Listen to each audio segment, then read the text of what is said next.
What would I do if I were starting my business all over again from scratch? What would I do today in 2019 if I wanted to build an online business? Well, I'm going to talk about that in depth. But before I go any further, there are 5 books that I want to recommend to you if you are trying to build an online business or you're trying to get started in entrepreneurship. I'm going to recommend 6 Months to Six Figures by Peter Vogt. I'm going to recommend Will It Fly by my good friend Pat Flynn. I'm going to recommend the $100 Startup. I'm going to recommend FU Money by Dan Locke. And I'm going to, of course, recommend Crushing It by the man, Gary Vee, tremendous entrepreneur, somebody that I've been following for a long time. And I think that these 5 books will really help you understand a better sense of what you can do, the possibilities, and also sort through the ideas in your head and help you set priorities. So I'm going to link to these 5 books in the description down below, as well as another 5 other secret books that I think will help you crush it as an entrepreneur. Hey everybody, this is Roberto Blake helping you create something awesome today. Welcome back to the channel. For the new people here, welcome. My name is Roberto Blake. I'm a creative entrepreneur, public speaker, YouTube certified marketer, and I have a social media coaching business, awesomecreatoracademy.com. Today, I want to talk to you about what I would be doing in 2019, maybe even 2020, if I were going to start an online business from scratch. And some of this is I'm going to reveal the process behind how I got started, but I'm going to really put it into the context of what I believe a beginner could do today and lessons that I think you can learn from me and other people. Now, in context, I think that the tools and systems available to you and also the free education available to you is far better than when I was doing this. There wasn't actually a lot of great information for starting an online business just even a few years ago. It's become something that's very much more popularized. Entrepreneurship itself is much more popularized than ever. And if you've watched any of my videos before, you know that I talk a lot about things like passive income, affiliate marketing, e-commerce, and freelancing. And where I begun in all of this was freelancing, which I think is one of the most accessible things for people. It is more of an independent job than it is an actual business. So that's a really good mid-range starting point for somebody that's transitioning from being an employee but isn't fully able to go into building a business that doesn't rely on them actually getting up and hustling every single day. Now, a lot of people will believe that, if you don't have employees, then you don't have a real business. I disagree to some extent. I understand where they're going for that, but you can pull and extract yourself out of your business and have an exit if you have systems in place that are making you money, but that's very hard to do and not everyone can do it. So I understand where they're coming from. Most businesses do need employees and most people can't operate as a solo entrepreneur. I think that there's a specific type of personality and talent for that. I think it's something that's more reserved for people who are stoic by nature. That being said, I feel that, there are a couple of approaches here, and e-commerce is very powerful in the sense of you could always have, virtual assistants and remote employees that handle a lot of the back end. And I also think that the systems and tools, once you build up the marketing engine or the advertising behind it, allow you to scale that business to 6 or 7 figures without a lot of day-to-day sweat. I think that the work is done up front on that, for the most part. That's been my personal experience. But I think I really need to break this down a little bit more for you guys because I think that we're getting into the weeds. Let's say you're just starting out. You don't have a lot of money, but you have, a few $100s in the bank and you have a cell phone and you have a laptop or a desktop computer. I think that one of the most practical things you can do is you can look at what skills you have and you can make a decision. You can decide that you can either sell those skills directly to the market in the form of doing freelance work, or if you have knowledge, you can become a coach or a consultant and you can do that. Or depending on your skills, you can build a product and you can use digital e-commerce to sell your own product directly. Now, if you find out that your skill is that you're good at sales in general, or you're good at making content, or you have a good personality, then another option for you is to sell something for someone else and get into the realm of affiliate marketing.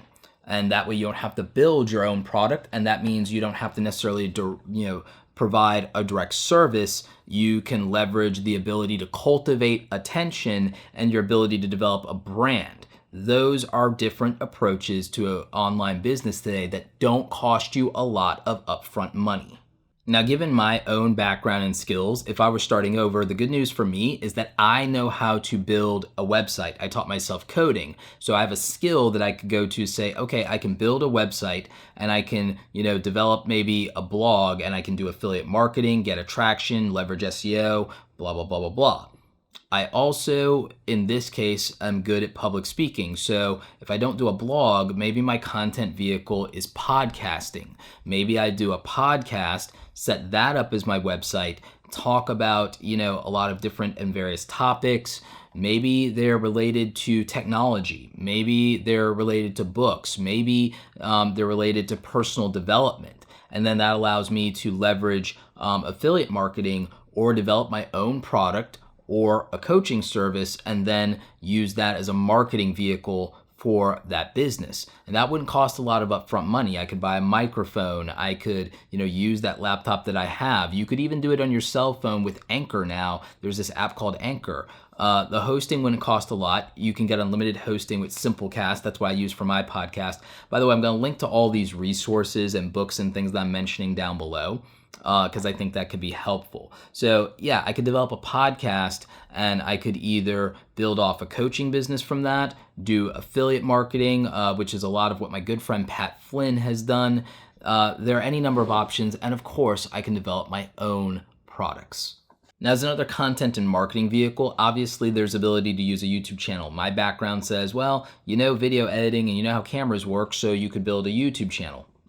And you can use that to market and grow a business. I actually used this to help market myself as a freelancer in the early days of this channel. And then my freelance clients realized that I was out marketing them and that I knew all this social media stuff. So they transitioned to hiring me less for creative and technical work to handle marketing for them and management. And then ultimately I would become a consultant and a coach and grow that business. Later, I would brand that and separate it from just being Roberto Blake and robertoblake.com to me building Awesome Creator Academy as its own brand and build it as a separate six-figure business, separating out my personal brand, which also makes a substantial income, and then also the B2B side of consulting and doing workshops and things of that nature and private speaking. You'll notice that we have a recurring theme here: sales, marketing, and skills. Sales, marketing, and skills. This is very important. You need an actual skill that you can put behind your business, either for you to be able to develop a service or develop a product. And, if you can't develop a product or service of your own, you have to sell on the behalf of someone else. But you can't sell to anybody if you don't market and cultivate attention and build an audience of people that might be willing to buy it. And so that is kind of where we're at when it comes to building an online business. You have to have a content platform of some kind, whether you have a blog, a podcast, or a YouTube channel, or even another social media platform like Instagram per se. You need some kind of content vehicle because it is the cost of being relevant in the 21st century. You need that so you can leverage traffic to whatever it is that you want people to buy. Now, in terms of some practical measures when it comes to that online business, the thing that I wish I had prioritized when I got started was growing an email list to have direct access to all of my audience. I came to that game a little bit later because when I worked in corporate America, I did email marketing and I wasn't happy with it. But my good friend Amy Landino said, Roberto, you don't have to do sucky email marketing. You're awesome. Just do awesome email marketing. And that resonated so much with me, and it got me past my own internal bias against email marketing, even though I knew it was practical, even though I knew that I could deliver value to people that would be happy to open my emails. I just had such a bad experience with the way it had been done, and even the emails that I was reading from people to where I was reluctant and resistant to that. So I would encourage you more to embrace email marketing, and also, of course, even if you're going to do social media, own your own website, have your own analytics, own the traffic, own the relationship with your audience. Do not be beholden to these algorithms. So, these are some of the lessons and some of the things that if I were starting out today, I would be prioritizing and focusing on. I also probably would have prioritized building ebooks to help solidify my credibility and reputation after a certain point and to reach that evergreen market. It would have also helped me leverage speaking opportunities more. It would have given me more leverage for interviews to be able to say author of. So it's something that I would definitely pay attention to. So I want to open this up to you. What do you want to know about starting an online business? Because I would love to make some dedicated and specific videos for all of you about starting an online business and directly tell you what you think you need to know. There are a lot of videos that I've done on this channel about online business, about starting a stay-at-home business, about how to make money online. But I would love to make some very specific catered videos. There's a chance that they never get more than a couple thousand views because they'll be specific.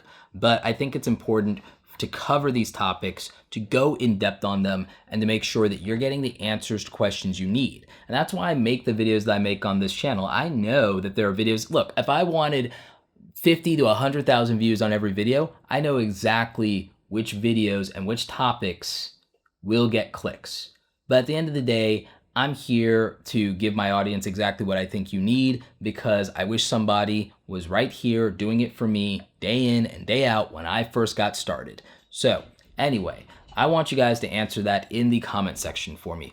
All the resources that I mentioned will be linked in the description. Like this video if you like it. Don't forget to subscribe. Check out the other awesome stuff here on the channel. As always, you guys, thanks so very much for watching, and don't forget, go out there and create something awesome today. Take care.